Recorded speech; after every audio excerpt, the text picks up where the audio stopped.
നമസ്കാരം. റാഫ്റ്റോ ക്രിക്കറ്റിലേക്ക് ഏവർക്കും സ്വാഗതം. കിട്ടിയ പണി തിരിച്ചു കൊടുക്കുക എന്ന് പറഞ്ഞാൽ ഇതാണ്. ഇന്ന് ലഞ്ചിന്റെ സമയത്തെ ചിലരൊക്കെ കളി വിലയിരുത്തിക്കൊണ്ട് പറയുകയാണ്, ടീം ഇന്ത്യ കളി കൈവിട്ടു.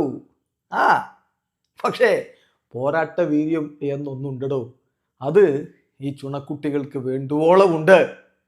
യെസ്, ടെസ്റ്റിൽ അവന്മാർ T20 കളിക്കുക, അടിച്ചു പറത്തുക എന്നൊക്കെ പറഞ്ഞുകൊണ്ടിരുന്നു ലഞ്ചിന്റെ സമയത്ത്. പക്ഷേ ലഞ്ചിന് ശേഷം രണ്ടാം സെഷനിൽ ഹൃദയം കൊണ്ട് പന്തെറിഞ്ഞ മുഹമ്മദ് സിറാജ് ആദ്യ സെഷനിൽ അദ്ദേഹം എറിഞ്ഞ സ്പെല്ലിൽ നന്നായിട്ട് അടി കിട്ടിയതാ. പക്ഷെ രണ്ടാം സെഷനിൽ കളി മാറി, കഥ മാറി. പ്രസിദ്ധ കൃഷ്ണയെ ജോ റൂട്ടിനെ സ്ലഡ് ചെയ്തു എന്ന് പറഞ്ഞുകൊണ്ട് എന്തെല്ലാം തരത്തിലുള്ള വിമർശനങ്ങളാ എക്സിലൊക്കെ വന്നുകൊണ്ടിരിക്കുന്നത്. പക്ഷേ അതേ പ്രസിദ്ധ കൃഷ്ണ തന്നെ വിക്കറ്റ് എടുത്തു. അവസാനം ഈ ലഞ്ചിന് തൊട്ടുമുമ്പുള്ള ഓവറിൽ ഇരട്ട വിക്കറ്റുകളാ അയാൾ വീഴ്ത്തിയത്. ഇംഗ്ലണ്ടിന് ഇപ്പോഴും ലീഡായിട്ടില്ല. ലഞ്ചിന്റെ സമയത്തെ അടിച്ചങ്ങ് പറത്തി ശരവേഗത്തിൽ പോയവര് 109 റൺസ് ഒറ്റ വിക്കറ്റിൽ 109-ലെത്തി. ഇതാ അടുത്ത സെഷന്റെ പകുതി ആകുമ്പോഴേക്കും ഇന്ത്യയുടെ 224 കടക്കുമെന്ന് കരുതിയെങ്കിലേ 215-7 ഈ ടീയുടെ സമയത്ത് 6 വിക്കറ്റ് പിഴുതിട്ടുണ്ട് ഇന്ത്യയുടെ ചുണക്കുട്ടികൾ. യെസ്, കിട്ടിയ പണി തിരിച്ചു കൊടുത്തിട്ടുണ്ട്. ഇതുകൊണ്ട് എല്ലാമായി എന്നൊന്നും പറയുന്നില്ല, ഇനിയും ഹാർഡ് വർക്ക് ചെയ്യേണ്ടതുണ്ട്. ഇംഗ്ലണ്ട് ഒരു പക്ഷേ ലീഡ് പിടിച്ചേക്കാം. അതൊരു വലിയ ലീഡിലേക്ക് പോവാതെ നമുക്ക് തടയാൻ പറ്റണം. ബാക്കി കാര്യങ്ങൾ നമ്മുടെ ബാറ്റർമാരും കൃത്യമായിട്ട് ചെയ്യാൻ പറ്റിയാൽ ഈ കളിയൊന്നും എവിടെയും പോയിട്ടില്ല. ഇപ്പോൾ എന്തായാലും കളി കൈവിട്ടിട്ടില്ല. ലഞ്ചിന്റെ സമയത്ത് അങ്ങനെ ഒരു തോന്നൽ ഉണ്ടായിരുന്നെങ്കിൽ അത് അതിശക്തമായി തിരിച്ചു പിടിച്ചിട്ടുണ്ട്. ഇപ്പോൾ ബാക്കി കാര്യങ്ങൾ നമുക്ക് വഴിയെ കാണാം. എന്തായാലും ഇന്ന് ലഞ്ചിന്റെ സമയം വരെയുള്ള കാര്യങ്ങൾ നോക്കുമ്പോൾ ഫസ്റ്റ് സെഷൻ പൂർണ്ണമായിട്ടും ഇംഗ്ലണ്ടിൻ്റെതായിരുന്നു.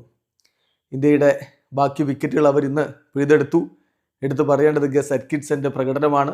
അദ്ദേഹം 5 എടുത്തു. 21.4 ഓവറുകളിൽ 33 റൺസ് അദ്ദേഹം 5 വിക്കറ്റ് എടുത്തു. കൂടാതെ ഗില്ലിന്റെ റൺഔട്ട് കൂടി വരുമ്പോൾ അദ്ദേഹത്തിന്റെ വക 6 വിക്കറ്റ് കോൺട്രിബ്യൂഷൻ ഉണ്ട് എന്ന് പറയാം. 5 വിക്കറ്റ് അദ്ദേഹം എടുത്തു, 1 റൺഔട്ട്, അതാണ് അദ്ദേഹത്തിന്റെ ഒരു കോൺട്രിബ്യൂഷൻ. വോക്സ് പരിക്ക് പറ്റി പുറത്താണ്. ടങ്ക് 3 വിക്കറ്റ് എടുത്തു. വോക്സിന് ഓൾറെഡി 1 വിക്കറ്റ് ഇന്നലെ കിട്ടിയിട്ടുണ്ടായിരുന്നല്ലോ. അതാണ് അവരുടെ ഒരു ബൗളിംഗ്. ഇന്ത്യക്ക് വേണ്ടി ഇന്ന് കരുൺ നായർക്ക് കൂടുതലൊന്നും ചെയ്യാൻ പറ്റിയില്ല. അദ്ദേഹം 57 റൺസുമായിട്ട് മടങ്ങി. വാഷിംഗ്ടൺ സുന്ദർ 26 റൺസിന് പോയി.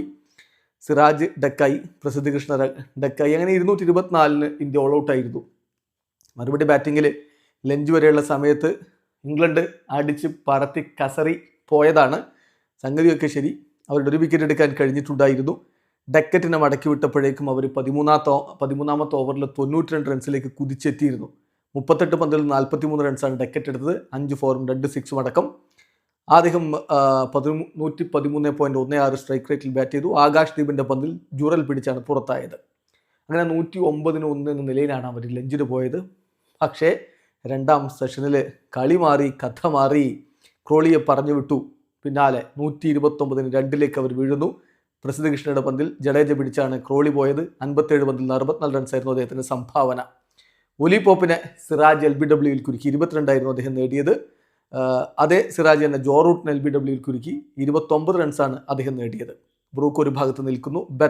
ജേക്കബ് ബെത്തൽ, പലർക്കും വലിയ വാത്സല്യവും സ്നേഹവും ഒക്കെ ബെത്തലിനോടുണ്ട്, ഇന്ത്യൻ ആരാധകർക്ക് പോലും. എന്ന് പറഞ്ഞാൽ RCBയുടെ കളിക്കാരനായതുകൊണ്ട് പ്രത്യേക സ്നേഹം പലർക്കും ഉണ്ടാവാം. പക്ഷേ ടെസ്റ്റിൽ ഇന്ത്യക്കെതിരെ നിൽക്കുമ്പോൾ അയാൾ എതിരാളിയാണ്. അങ്ങനെ തന്നെ അയാളെ കാണണം. അയാൾ വന്ന് ഒരു 4 അടിച്ചു, സംഗതി ശരിയാണ്. പക്ഷേ സിറാജിൻ്റെ ഒരു കിഡിലൻ ടോപ്പ് ക്ലാസ് ബോളാണ്. മുന്നോട്ട് കയറി പിച്ച് ചെയ്ത പന്ത് സൂപ്പർ ലേറ്റായിട്ട് ആ ബോൾ സ്വിങ്ങും ചെയ്തപ്പോൾ ഒന്നും ചെയ്യാൻ പറ്റില്ല. അൺപ്ലേയബിൾ പൊസിഷനിലാണ് ജേക്കബ് ബെത്തൽ ഉണ്ടായിരുന്നത്. 14 പന്തിൽ നിന്ന് 6 റൺസ് എടുത്ത് അയാൾ മടങ്ങി. പിന്നെ അവസാനം ആ ലഞ്ചിന് മുമ്പുള്ള അവസാന ഓവറിൽ പ്രസിദ്ധ കൃഷ്ണയുടെ കോൺട്രിബ്യൂഷൻ വീണ്ടും വരുന്നു. ജെയ്മി സ്മിത്ത് KL രാഹുലിൻ്റെ കയ്യിൽ ഒതുങ്ങി. 22 പന്തിൽ 8 റൺസാണ് അയാൾ നേടിയിരുന്നത്. തൊട്ട് പിന്നാലെ വന്ന ഓവർട്ടനെ ആദ്യ പന്തിൽ അയാൾ ലീവ് ചെയ്യുമ്പോൾ ബാക്ക് ടൈക്ക് കൊള്ളുന്നു.